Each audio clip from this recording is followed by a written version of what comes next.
Germanton super speciality hospital, doctor Mir Jawad Jar Khan, senior experienced orthopaedic surgeon, bone fracture, joint replacement, hip replacement और spine surgery कामयाबी से अंजाम दे रहे हैं।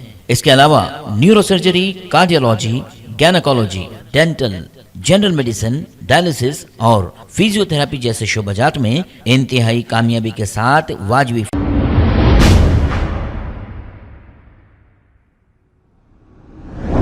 अस्सलाम वालेकुम नाजरीन, 7H न्यूज सच को रखे आपके आगे। नाजरीन, सीमा हैदर इस पाकिस्तान की भगोड़ी का मैं वीडियो भी नहीं बताना चाहूंगा, लेकिन इस भगोड़ी की बहन ने बहुत ही इमोशनल वीडियो बनाते हुए पाकिस्तान से बात की है। ये हिंदुस्तान में गैर कानूनी तरीके से पबजी खेलते हुए दाखिल हो गई और हमारी इंटेलिजेंस और पुलिस जो बॉर्डर पर रहती है इसे बआसानी हमारी बॉर्डर में आने के लिए मौका दे दी है। अब ये हिंदुस्तान में अकेली दाखिल नहीं हुई, इसके साथ 4 मासूम बच्चे भी दाखिल हुए हैं। अब यहाँ का हाई कोर्ट का वकील या सुप्रीम कोर्ट का वकील, जिसका नाम AP सिंह बताया जा रहा है, ये रात दिन इसी के घर में है और रात दिन इन्हीं के घर में बैठा रह रहा है। सीमा हैदर जो हिंदुस्तान में एक YouTube चैनल खोली है और फाहिशा डांस कर रही है और डांस करते हुए सचिन और इसकी मां, इसकी सारी फैमिली को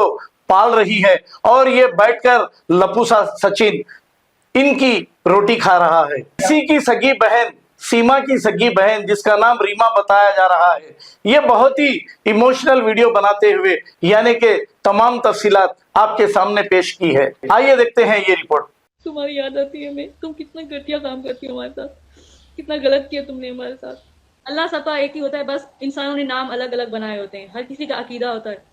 लेकिन जब हम किसी के मज़हब पे नहीं जाते तो मैं सीमा को बोलूँगी कि बाज आ जाओ, हमारे मज़हब पे नहीं जाया करो। देखो तुम इतना गिर जाओगी किस लिए कि तुम्हें वहाँ रखा जाएगा, तुम्हें वहाँ नहीं रखा जाएगा। तुम्हारा फ्यूचर पाकिस्तान में है, तुम्हारे बच्चे पाकिस्तान आएंगे इंशाल्लाह।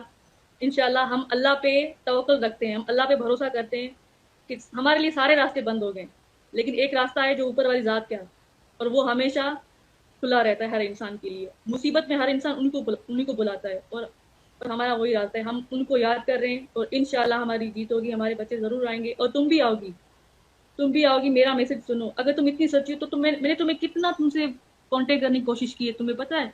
मैं हर तुम्हारी वीडियो पे तुम्हें कमेंट करती हूँ कि मुझसे बात करो। तुम सबकी कमेंट पढ़ती हो, ज़्यादा मेरे पढ़ती होगी ना। अगर तुम इतनी सच्ची हो तो अपनी बहन से बात करने में तुम्हें क्या तुम्हारा जा रहा है? तुम्हारी बहन तुम्हें क्या कर लेगी? तुम हैदर भाई बेचारे भी क्यों झूठ बोल रही हो? तुम्हें कोई नहीं, अगर तुम्हें मरने का डर है तो तुम्हें कोई नहीं मारेगा, तुम वहां मर जाओगी मार खाते खाते। तुम्हारे बच्चों बेचारों को क्या, तुम सोचो तुम्हारे बच्चों पे क्या गुजरती होगी जब तुम्हें अपनी आंखों से देखते होंगे मार खाते।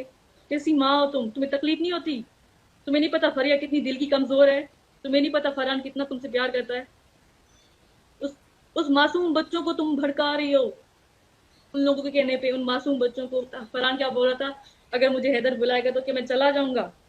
तुम इन मासूम बच्चों को भड़का रही। वो बच्चे तुमसे अलग होंगे इंशाल्लाह, वो अच्छे इदारे में इंशाल्लाह जाएंगे, वो सच बोलेंगे और वो सच बोलेंगे और उन सबको बेनकाब करेंगे। और उन लोगों की यही कोशिश है कि बच्चे हमसे दूर ना हो ताकि उन लोगों का भांडा ना फूट सके। लेकिन जब अल्लाह पकड़ेगा ना तुम लोगों को, तो तुम लोगों का अंजाम देखना। इसलिए बोल रही हूँ कि तौबा करो, अपना गुनाह तस्लीम करो और वापस अपने मुल्क आ जाओ। तुम्हें कोई नहीं मारेगा। हैदर भाई तुम्हें क्यों मारेगा? कि हैदर भाई को नहीं पता कि उसके 4 बच्चों का फ्यूचर तुम्हारे साथ है? वो तुम्हें माफ कर लेगा, वो इतने दिल का अच्छा इंसान है और तुम्हें कोई नहीं मारेगा। जब तुम्हारा फ्यूचर तुम्हारे शौहर के साथ है, तुम्हारा शौहर तुम्हें नहीं मारेगा तो तुम्हें कौन मारेगा? वो तुम्हें अभी तक तुम्हें वो माफ करने के लिए तैयार है और फिर भी तुम झूठ पे झूठ बोले जा रही हो। हैदर ऐसा, हैदर वैसा, हैदर मुझे मारता। कब मारता था? हम कहाँ थे? हम मर गए थे क्या? हम भी तो इसी कराची में रहते हैं ना, उसी बिटेयाबाद में रहते हैं जहाँ तुम रहती हो। हमें तो कुछ पता लगता ना जब तुम्हें मारा गया था। देखो मैं तुम्हें हाथ जोड़ रही हूँ, खुदारा ऐसा मत करो, अपना मत सोचो अब, क्योंकि अब तुम्हारी ज़िंदगी कितनी बची होगी। हर इंसान को आखिरकार मरना हो तो 40 साल 50 साल हर इंसान की ज़िंदगी, लेकिन तुम्हारे बच्चे छोटे मासूम हैं, उनकी पूरी ज़िंदगी पड़ी है। क्या तुम्हें शर्म नहीं आती? तुम्हें दुख नहीं होता? दूसरों के बच्चे स्कूल जाते होंगे और वो बेचारे वहाँ बैठे होंगे चुप करके, उनके पास पहनने के लिए चप्पलें नहीं होती, बस उनको वीडियो बनाने के लिए तैयार करके बाद सामने बिठा देते हो आप लोग। तुम्हें दुख नहीं होता दूसरों के बच्चे? पता है मैं यहाँ गली में बच्चियाँ देखती हूँ जो जाती हैं स्कूल, तो मुझे मेरे बच्चे याद आते हैं। मैं मासी होके तड़पती हूँ अपने बच्चों के लिए। तुम कैसी माँ हो? तुम्हें दुख नहीं होता? तुम्हें शर्म आनी चाहिए। अपने बच्चों का सोचो, क्योंकि तुम्हारे बच्चों का तुम्हारे साथ, उनके अपने बाप हैदर के साथ उनका फ्यूचर है। अगर तुम ऐसा करोगी तो उनका कौन होगा वहां पे? तुम्हें तो देखना ये मार मार के मार ही डालेंगे। देखो तो केस हमारे शीशे की तरह साफ है, मगर वो कुछ भी बोले, वो नाजाज जो कोशिश कर रहे हैं वो बिल्कुल जो है और ना होने वाले हैं, ना वो कभी चलेंगे। उनकी गवाही खुद अल्लाह देगा। वो बेचारे इतने सच्चे हैं। वो बेचारे क्यों गए थे? वो इसलिए गए थे ताकि अपने बच्चों का फ्यूचर बना सके ना।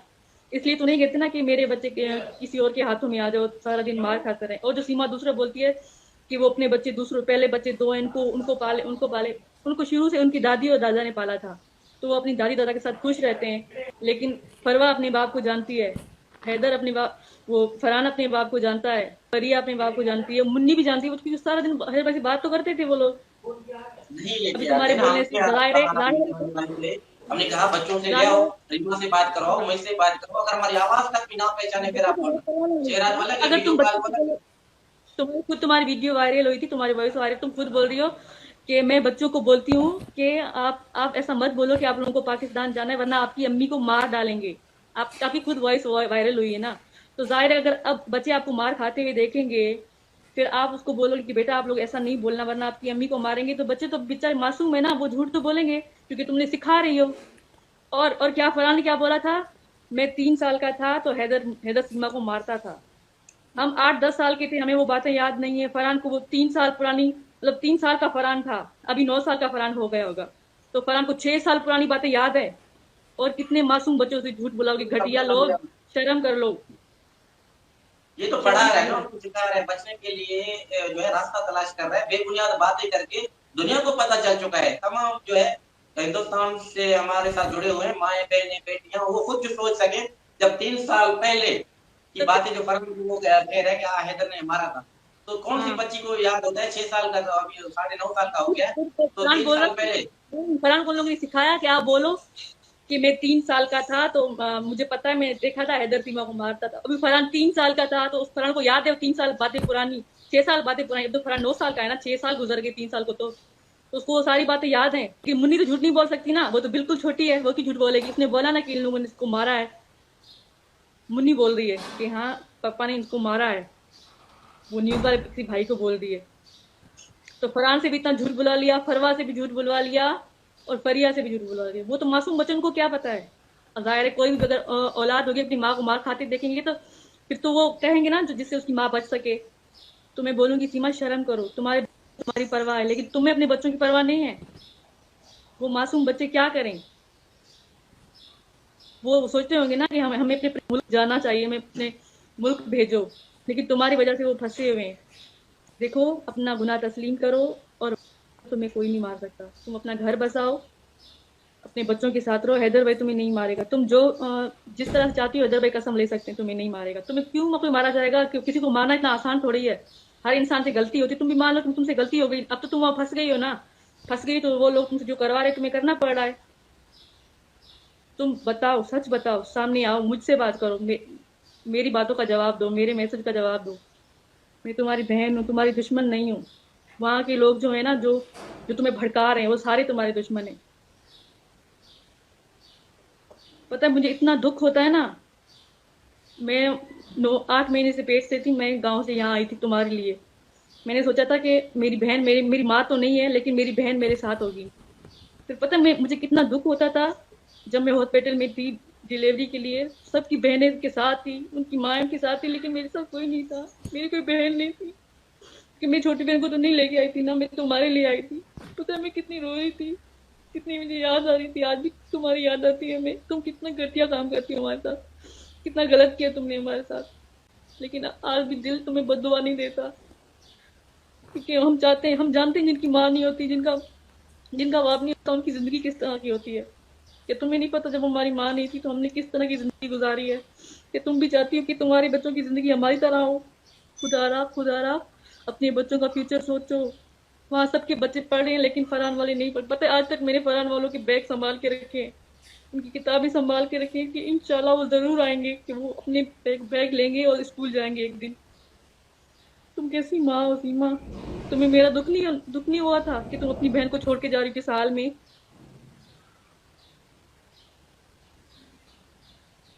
लेकिन आज भी हम दुआ करते हैं कि या अल्लाह हमारी बहन को अपने बच्चों के साथ अपने मुल्क वापस भेजो, क्योंकि जहाँ हमारी सोच खत्म होती है वहाँ उस रब की शुरू होती है। हम अपने रब से दुआ करते हैं, इंशाल्लाह हमारी दुआ जरूर कबूल होगी। और हमें इतना अकीदा रखते हैं। लेकिन तुम जो उसमें झूठ मत बोला करो, खुदा के वास्ते अपने मजहब पे नहीं जाया करो, क्योंकि कुछ लोग हैं जो चाहते हैं हिंदू मुसलमान में झगड़े हों। कुछ घटिया लोग हैं, वो चाहते हैं कि झगड़े हों, पाकिस्तान भारत में झगड़े हों, उनके ताल्लुकात खराब हों। कुछ लोगों की वजह से ही तो होते हैं, वरना उन मजहब का क्या कसूर होता है और उन मुल्क का क्या कसूर होता है। वो कुछ घटिया लोग ही होते हैं। मैं उनसे हाथ जोड़ के बोलूँगी, अगर आप हमारी मदद कर सकते हो तो हमारी मदद करो, वरना हमारी मुश्किलें और नहीं बढ़ाओ। हम चाहते हैं कि सच सच हो और झूठ झूठ हो। सीमा झूठी है और वो झूठ बोल रही है। अगर सीमा थोड़ी सच्ची भी होती तो जब वो बात करती ना, उसका अंदाज दिखा करो वो किस तरह से बात करती है। वो सिर्फ झूठ बोलती है। खुदा हमारी मदद करें। मैं सबका दिल से शुक्रिया अदा करना चाहूँगी, मोमिन मलिक साहब का और शाहिद भाई का, जो हमारी मदद कर रहे हैं। मैं उनका दिल से शुक्रिया अदा करूँगी और हर हिंदू मुस्लिम बहन भाई का कि हमारी मदद करो, हमारी आवाज़ बनो। मैं योगी जी मोदी जी से कहना चाहूँगी, खुदारा ये इतना छोटा मसला नहीं, प्लीज़ इन पे आप नज़र डालो। हमारे बच्चों को पाकिस्तान वापस डिपोर्ट करो। उनका फ्यूचर अपने मुल्क में है, वहाँ पे नहीं। वो बेचारे वहाँ मार खा रहे, करंट खा रहे, उन बच्चों को नशे की गोलियाँ तक दी जा रही हैं। हमारी मदद करो खुदारा। मैं सबका दिल से शुक्रिया अदा करना चाहूँगी जो हमारी मदद कर रहे हैं। हमारी आवाज़ बनो, जब तक हमें इंसाफ नहीं मिल जाता हमारे बच्चे हमारे मुल्क नहीं आ जाते। और हैदर भाई सच्चे हैं और सच्चे इंशाल्लाह उनकी जीत होगी। इंशाल्लाह इंशाल्लाह अल्लाह खैर करे आपका। अगर मेरे ख्याल में बच्ची रो रहा है तो आप चले जाओ, कोई बात नहीं। और लोगों ने आपकी बात रखी और सुनी, मेरे ख्याल से आपको कोई आवाज दे रहा था। जी तो अब आप जी बच्ची रो रहे हैं तो आप भले शक चले जाओ। इंशाल्लाह हम उनको कहना चाहते हैं कि आप लोगों का पर्दा बेड़का अच्छी तरीके से और मैं हाथ जोड़ के, जो इंडिया में भाई बहन हमारी मदद करे, मैं उनको हाथ जोड़ के बोलूंगी हमारे हाथ जोड़े हैं। आप माए बहने बेटियों से मदद की अपील की है कि आप खुदारा अगर कर सकते हो तो अच्छे के लिए करो। प्लीज किसी मुल्क के बारे में, किसी मजहब के बारे में खुदारा ऐसी बातें ना करो, दिल दुखाओ। ऐसे ना कुछ इधर से ऐसी बातें चले, कुछ उधर से चले, एक दूसरे से ताल्लुकात जो है अच्छे ना रहे। तो कुछ लोग हैं जो शर पसंद लोग हैं, वो पता नहीं क्या से क्या उनको बुलवाते हैं, वो अच्छे धर्म के होंगे ही ना कभी। Germantown super speciality hospital, doctor Mir Jamat Jar Khan, senior experienced orthopaedic surgeon, bone fracture, joint replacement, hip replacement और स्पाइन सर्जरी कामयाबी से अंजाम दे रहे हैं। इसके अलावा neuro surgery, cardiology, gynaecology, dental, general medicine, dialysis और फिजियोथेरेपी जैसे शोबाजात में इंतहाई कामयाबी के साथ वाजबी फीस में इलाज किया जा रहा है। शेयरिंग और प्राइवेट रूम्स, अस्पताल में 24 घंटे MRI, CT scan, 2D digital x-ray, ultrasound, operation theatre, ICU और लैब की सहूलत दस्तयाब है। आपकी उम्मीदों के ऐन मुताबिक Germanton super speciality hospital, pillar number 150, Attapur, Hyderabad. खबर है शहर की, खबर है गाँव की, खबर है सारी दुनिया की। 7H न्यूज पसंद आए तो लाइक कीजिए, शेयर कीजिए और सब्सक्राइब करना ना भूलें। 7H news.